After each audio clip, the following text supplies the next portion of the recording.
Hello everyone, this is Jack Wilkie here with a new snapshot update. This is 13W05A. I'm going to make this video short. One, because I don't really have internet. I'm using my cell phone for internet. And two, because I need to keep the file size small so I can actually get it uploaded over my cell phone. Because I'm at my dad's house and he doesn't have internet, and I'm also on my sister's laptop, which isn't that fast, and that there also mean that I want to make it quick. First things first, Bonemeal has been slightly unnerved. Cocoa beans don't change much. Still requires 2 for them. I think it required 2 for them. I didn't actually check them in my last snapshot review, sorry about that. Carrots can require, from testing it seems to be 2 or 3 bone meal, but sometimes more obviously. So it seems to average around 3 bone meal per carrot, maybe, I'm not sure, that's just a guess. So as you can see, it doesn't take as long as it did before, but it doesn't take a short time that it used to. Wheat grows similarly to that. Then there's melon and pumpkin, which grow pretty much the same as wheat and carrots and potatoes.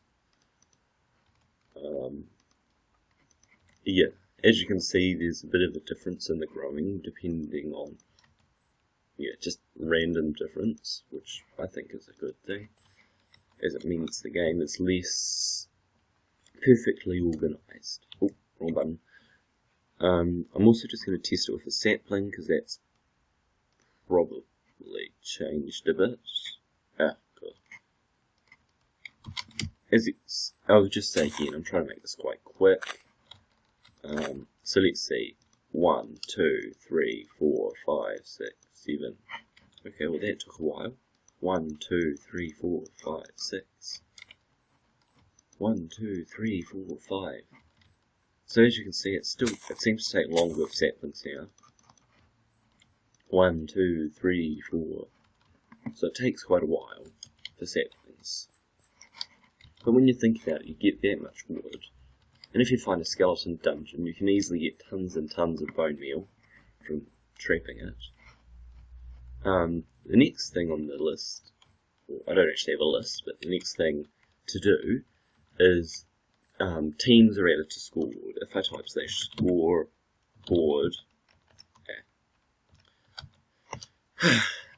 you can see teams down there. And if I go scoreboard teams add, what do I want to call it? Red. It'll add that team. And then when you use the join command, it'll add you to the team, but you don't actually see any difference at first. What you have to do is you have to go teams, options, color, and then put a color of it. Oh, whoops. Options. And that, okay. Sometimes you get the commands run the wrong way. So, okay, so the red team get the colour red, and that changes the colour on the list over there. And if you have many people join, it could be quite easy to tell the difference. I'm just wondering if this works with hexadecimal colour codes. No, it doesn't. Maybe if I just do, no. Okay, it doesn't work with them. What about something like this? No. Okay, so it doesn't work with everything. So try to use basic color names. So as you can see, that changes the color of it. So yeah, use basic color names and it should work well. It's probably going to have additions to it. So as you can see, I'm on that team, and when I find an animal, if I kill it, it'll put the kill count up. I'm using the total kill count objective, so anything I kill, even players, will make that score go up. But you can do, like I mentioned in the last video, there's death count, total kill count, player kill count, and a dummy one which can be used for setting flags, which is basically like in an adventure map, if you have a quest and you don't want a villager to thank you until you have completed that quest, you can make, when you complete it, it triggers, it sets a value, a dummy score, which you can't actually see, to a certain value. And you could do all sorts of stuff with this, but that's just one example. Was there anything else I was going to do? I'm just going to quickly check. Okay, I'm just going to read it. Let's see. Oh yes, forgot about that. There's also now these snow blocks here. There's a crafting recipe for it, which is 3 of those to get 6 of these. But that's nowhere near the coolest part. If you place one of those, then you place it again, it makes large snow blocks. This way you could do all sorts of interesting things with snow.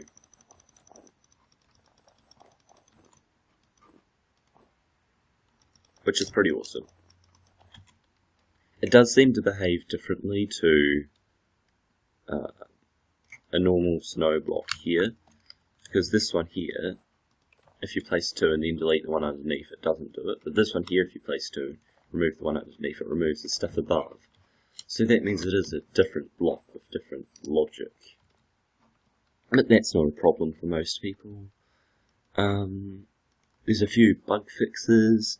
Spawn protection wasn't working properly. Difficult command doesn't produce any messages. I probably shouldn't mention all of these. I'll just put a link in the description. Anything of note. Dispenser will put on stacks of armor. That's interesting. Also, I found out what the exact conditions were for viewing a mob's label. You have to be looking directly at the mob within 6 blocks to see its name. So, yeah, that's it. If you want to see my old, my older snapshot reviews, just look at my channel. I'll probably put an annotation or note or something on the video. Thank you, bye.